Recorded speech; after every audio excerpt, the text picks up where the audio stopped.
Assalamualaikum warahmatullahi wabarakatuh. Alhamdulillahilladzi anzala sakinata fi qulubil mu'minina liyazdadu imanan ma'imanihim. Walillahi junudus samawati wal ard wa kana Allahu aliman hakima. Asyhadu an la ilaha illallah wa asyhadu anna Muhammadan abduhu rasuluh.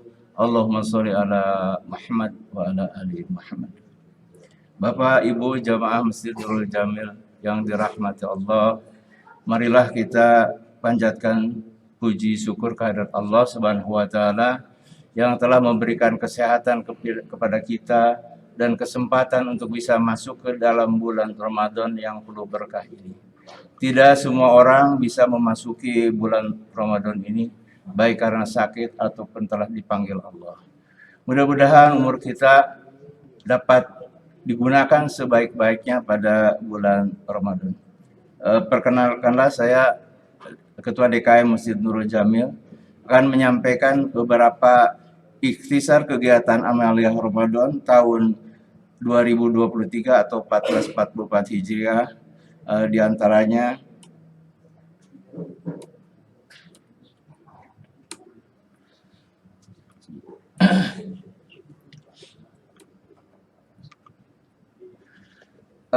ibadah fardu atau sunnah. Jadi beberapa kategori kegiatan di Masjid Nurul Jamil sudah dipasang dalam bentuk banner maupun banner kecil. Di situ beberapa kegiatan. Tapi saya ulangi lagi. Pertama, ibadah fardu saum fardu sunnah ya. Pertama, salat fardu 5 waktu ini berjalan sebagaimana biasanya. Diharapkan subuh. Jadi ada 2 kunci sebenarnya sholat itu, ada sholat subuh dan asar, kemudian isya dan taraweh.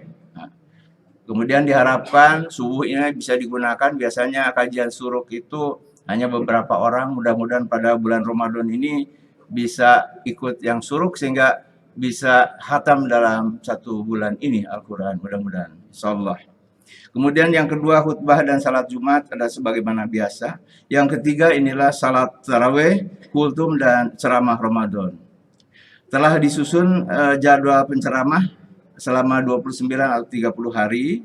Kemudian kaitannya dengan salat tarawih, ini kita kemarin sudah beberapa kali mengadakan kajian, sudah 2 kali kajian tentang tata cara salat tarawih.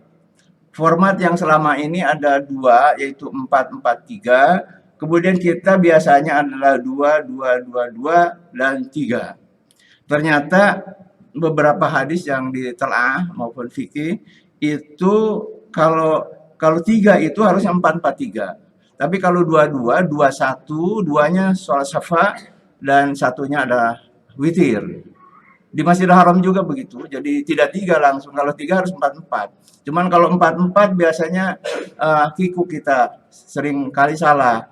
Yang kedua, kita menggunakan format 2-2 ini agar banyak salawatnya juga banyak, ya tasyahudnya banyak, sehingga itu jadi diharapkan. Jadi nanti kita lakukan sedikit penyesuaian, sholat witirnya adalah 2+1.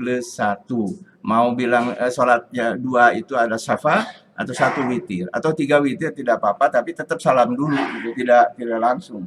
Itu yang perlu diingat. Kemudian kita akan mengupayakan nanti kalau habis tarawih itu ada hot coffee atau hot tea di luar, saya nggak tahu hari ini sudah ada, mudah-mudahan ke depan.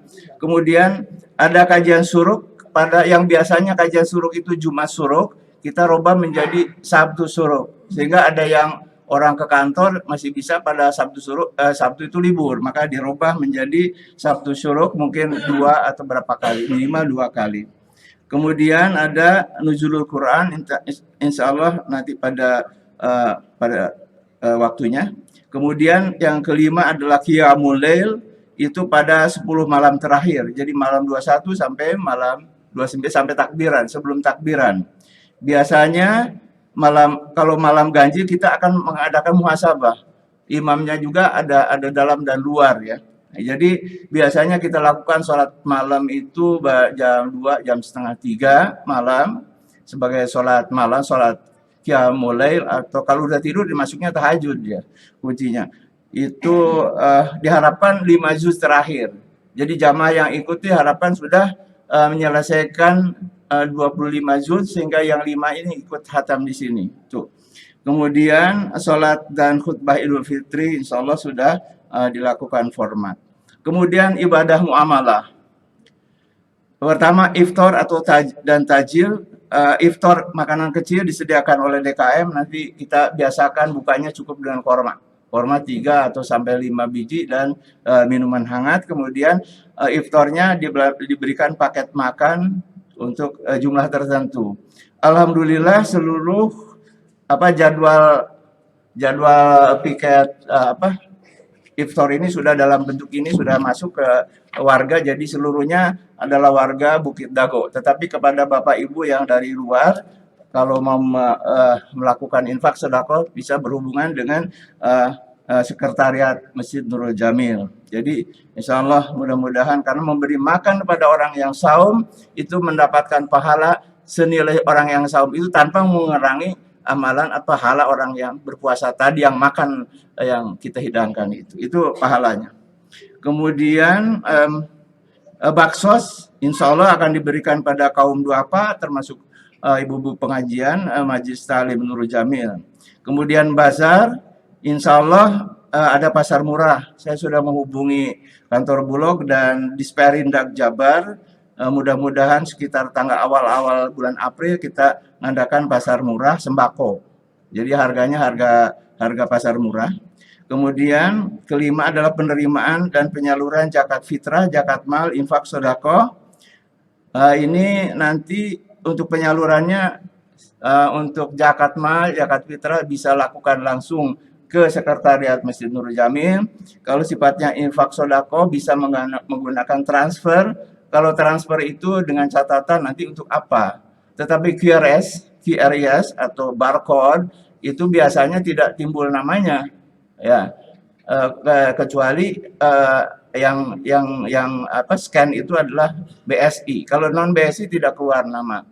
Biasanya itu. Tapi insya Allah semua Allah mencatat. Jadi banyak ada hamba Allah yang rutin kita doakan, rutin sekali men-scan dan alhamdulillah kami terima. Walaupun saya tidak perlu menyebutkan namanya, mudah-mudahan keluarga yang bersangkutan diberkahi Allah SWT, diberikan kesehatan, amin. Kemudian halal bihalal insya Allah ada. Kemudian khusus untuk ibu-ibu Majelis Ta'lim Nurul Jamil, nanti ada kegiatan tadarus Al-Quran hingga hatam, kemudian kajian khusus dan lain-lain. Kemudian ibu-ibu Majelis Ta'lim ini biasanya yang bergerak mencari donasi, yaitu kaitannya dengan baksos. Dan terima kasih pada ibu-ibu, mudah-mudahan amal ibadahnya dilipat gandakan pahalanya. Amin, amin, ya Rabbal Alamin. Kemudian lain-lain saya pikir itu dari hati ya lubuk yang dalam kami mengucapkan terima kasih kepada para donatur Masjid Nurul Jamil. Saya sangat terharu ya. 1 tahun tuh Pak 500 juta Pak. Ini saya nggak tahu dari mana caranya. Tapi rata-rata itu terpenuhi ya, pembangunan segala macam itu. Dan seluruhnya itu saya tidak tahu bagaimana Allah mengaturnya. Saya hanya mengucapkan terima kasih, berdoa kepada Allah, mudah-mudahan dimudahkan rezekinya, dilapangkan, kemudian disehatkan badannya, keluarganya, dan kita semua. Itu termasuk mereka yang telah mengumrohkan, dan insya Allah pada tahun depan tahun ini barangkali kita akan mencoba mengumrohkan salah satu yang telah berjasa di masjid ini, para imam dan marbot di sini. Jadi insya Allah mudah-mudahan Allah akan memudahkan. Itu barangkali bagian pertama sebagai pengantar dari Ketua DKM Masjid Nurul Jamil. Kalau kaitan dengan ceramah saya langsung saja. Bagaimana upaya mendapatkan ampunan dari Allah Subhanahu wa Ta'ala? Ada 10 kriteria yang dijamin Allah mendapatkan ampunan dan pahala yang besar. Di dalam surat Al-Ahzab Allah Subhanahu wa Ta'ala berfirman, A'udzubillahi minasyaitonirrajim. Bismillahirrahmanirrahim.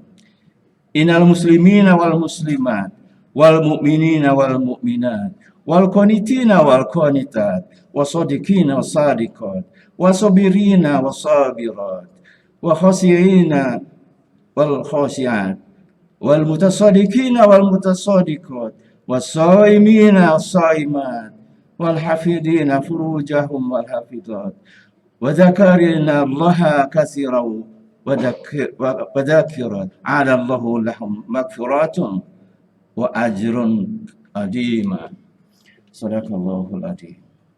Di dalam surat Al-Ahzab ini Allah menyatakan, sesungguhnya laki-laki dan perempuan yang muslim, laki-laki dan perempuan yang mukmin, laki-laki dan perempuan yang tetap dalam ketaatannya, laki-laki dan perempuan yang benar, laki-laki dan perempuan yang sabar, laki-laki dan perempuan yang khusyuk, laki-laki dan perempuan yang bersedekah, laki-laki dan perempuan yang berpuasa, laki-laki dan perempuan yang memelihara kehormatannya, laki-laki dan perempuan yang banyak menyebut nama Allah. Allah telah menyediakan bagi mereka ampunan dan pahala yang besar. Di dalam ini menyebut laki-laki dan perempuan, semuanya, ya. Wasaimin wasaimat. Jadi kalau kita berbicara dari satu ibadah kita saum, itu ada 9 lagi yang untuk mendapatkan pahala azrul adima itu, yang pahala yang besar. Yaitu pertama adalah mereka yang muslim dan mukmin. Kemudian tadi qanitin, artinya dia taat, kemudian selalu benar, kemudian sabar atau sabirin, kemudian khusyuk, khasin, kemudian selalu berserah diri, bersedekah, berpuasa, dan melihara kehormatan dan banyak menyebut nama Allah. Jadi dari sini ada beberapa kunci. Pertama kuncinya adalah muslim, muslimat. Kalau muslim dan muslimat itu sebenarnya adalah kalau kita lihat struktur gradasi, ya. Gradasi pertama itu disebut muslim. Muslim itu adalah mereka yang punya KTP saja, bersahadat tapi belum tentu mengerjakan. Nah, naik kedua adalah mukmin. Dia orang mukmin itu sudah mengerjakan amal soleh, ya. Jadi kategorinya mukmin. Yang ketiganya adalah yang muhsin. Muhsin ini adalah dia merasa dilihat oleh kita. Kita melihat Allah dan Allah melihat kita. Itu muhsin. Kemudian yang mukhlis berikutnya adalah gradasinya adalah mukhlis, adalah mereka yang ikhlas gitu. Ikhlas pada setiap pekerjaan, setiap ibadah. Maka tingkatan yang terakhir adalah mutakin. Kenapa di dalam surat Al-Baqarah itu kita dimasukkan ke dalam mutakin. Jadi sedangkan ya kita ujung-ujung daripada kegiatan puasa ini adalah membentuk yang mutakin. Di dalam surat Ali Imran, siapa sebenarnya orang-orang yang mutakin itu? A'udzubillahi minasyaitonirrajim. Bismillahirrahmanirrahim. Wasari'u ila magfiratin min rabbikum wa jannah. Wa jannatin arduha samawati wal ardu uiddat lil muttaqin. Bersegeralah kamu kepada ampunan dari Tuhanmu, dan surga yang luasnya seluas langit dan bumi disediakan bagi orang-orang yang muttaqin, orang-orang yang bertakwa. Lantas siapa mereka itu? Maka di dalam surat selanjutnya, alladzina yunfikuna fis sarra wad dharri wal kadimina wal ghaid wal afina 'anil nas wallahu yuhibbul muhsinin. Jadi siapa orang muttaqin itu? Adalah orang-orang yang menafkahkan hartanya baik di waktu lapang maupun sempit, dan orang-orang yang menahan amarahnya dan memaafkan kesalahan orang lain. Allah menyukai orang-orang yang berbuat kebajikan. Selanjutnya, waladina idza fa'alu fahisatan aw dzalamu anfusahum dzakarullaha fastaghfiru lidunubihim wa ma yaghfiru dzunuba illallah wa lam yushiru 'ala ma fa'alu wa hum ya'lamun. Dan Allah juga yang apabila mengerjakan perbuatan keji, dan jika orang-orang yang apabila mengerjakan perbuatan keji atau mengenai diri sendiri mereka ingat akan Allah, lalu ia memohon ampun terhadap dosa-dosanya, mereka siapa lagi yang dapat mempengaruhi dosa, mengampuni dosa selain daripada Allah? Mereka tidak meneruskan perbuatan yang kecil itu. Jadi itulah contoh-contoh orang yang barang di dalam terakhir, mereka balasannya ialah ampunan dari Tuhan mereka dan surga yang di dalamnya mengalir sungai-sungai, sedangkan mereka kekal di dalamnya, dan itulah sebaik-baiknya orang yang beramal. Jadi mutakin itu tadi, jadi ada beberapa urutan, ya kita tidak boleh marah, kemudian kalau salah kita bertobat dan seterusnya. Jadi kemudian menafkahkan harta baik dalam bentuk lagi senggang maupun sempit. Jadi itulah tanda-tanda orang mutakin yang sudut ujung-ujungnya kita melalui puasa ini. Kemudian bagaimana ampunan itu diperoleh? Mungkin kita banyak dosa dan kesalahan. Allah Subhanahu wa taala adalah tempat meminta maaf, meminta ampun dan seterusnya. Dan pada bulan Ramadan adalah bulan yang terbuka untuk meminta ampunan dari Allah Subhanahu wa taala. Dalam surat Az-Zumar ayat 53 dan 55. A'udzubillahi minasyaitonirrajim. Bismillahirrahmanirrahim. Qul ya ibadiyalladzina asrafu ala anfusihim la taqnatu min rahmatillah. Innallaha yaghfiru dzunuba jami'a innahu huwal ghafurur rahim. Katakanlah wahai hamba-hambaku yang melampaui batas terhadap diri mereka. Janganlah kamu berputus asa dari rahmat Allah. Sesungguhnya Allah mengampuni dosa semuanya. Sesungguhnya Allah mengampuni dosa-dosa semuanya.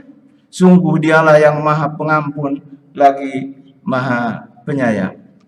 Selanjutnya, wa anibu ila rabbikum waslimu lahu min qabli ayatikumul adzabu summa la tunsarun.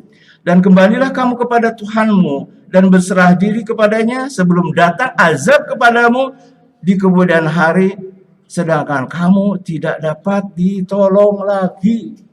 Jangan sampai azab datang kita belum tobat.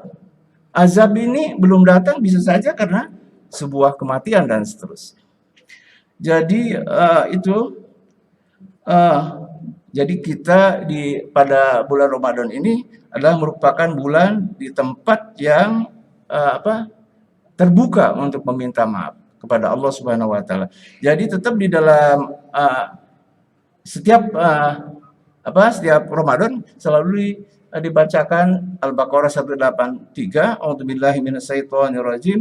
Bismillahirrahmanirrahim. Ya ayyuhalladzina amanu kutiba alaikumussyam kama kutiba alal ladzina min qablikum la'alakum tattaqun. Hai orang-orang yang beriman, diwajibkan atas kamu berpuasa sebagaimana diwajibkan atas orang-orang sebelum kamu agar kamu bertakwa. Jadi tadi uraian-uraian. Kemudian biasanya dalam Ramadan itu selalu kita berdoa kepada Allah, selalu minta surga. Sering kita berdoa, Allahumma nas'aluka ridhoka wal jannah wa nubika min sakhatika wan nar. Ya Allah, kami mohon kehadiratmu untuk mendapatkan keridhaan-Mu dan surga-Mu. Kami berlindung dari kemurkaan serta siksa-Mu. Secara keseluruhan dapat saya simpulkan. Pertama, mari kita manfaatkan 5 kesempatan sebelum datangnya 5 kesempitan. Khususnya masa kita sehat seperti ini, sebelum datang masa sakit kita. Kemudian masa muda kita, walaupun kita sudah tua, masa muda kita sebelum datangnya masa tua kita. Kemudian masa sempat kita sebelum datangnya masa sempit kita. Masa kita sekarang sedang mampu sebelum datang masa kemiskinan atau ketidakmampuan. Dan masa hidup kita sebelum azal menjemput kita. Dengan saum kita meningkatkan prestasi dan derajat muslim, naik ke jenjang mukminin, muhsinin, mukhlisin, dengan puncaknya prestasi mutakin. Segera menuju ampunan, jangan berputus asa atas rahmat Allah yang sangat luas untuk mengampuni dosa dan kehilapan kita. Beberapa persyaratan diantaranya, pertama kita harus taat atau qanitin, yang kedua kita harus benar atau sadikin, kita harus sabar atau sabirin, kita harus khusyuk dalam ibadah kita atau khasyin, kemudian memelihara kehormatan dan selalu berzikir, dan jangan lupa bersedekah. Bersedekah melalui Masjid Nurul Jamil dalam rangka memakmurkan masjid dan ibadah bulan Ramadan itu. Barangkali itu yang dapat disampaikan. Jadi beberapa apa namanya kesempatan untuk bisa beribadah di sini. Mohon maaf yang sebesar-besarnya apabila ada kekurangan dalam pelayanan. Insya Allah kalau ada masukan-masukan mangga. Jadi kita selalu terbuka. Yang kedua, saya atas nama DKM Masjid Nurul Jamil dan staf mohon maaf yang sebesar-besarnya barangkali ada ketersinggungan dan seterusnya. Mohon dibukakan maaf yang sebesar-besarnya karena tanpa maaf dari sesama kita tentu Allah akan memaafkan apabila sesama kita saling memaafkan. Terima kasih barangkali itulah. Billahi taufiq wal hidayah. Assalamualaikum warahmatullahi wabarakatuh. Untuk itu penceramah besok insyaallah Al-Ustadz Azinase Saifuddin dengan judul Ramadan Syahrul Quran. Terima kasih. Assalamualaikum warahmatullahi wabarakatuh.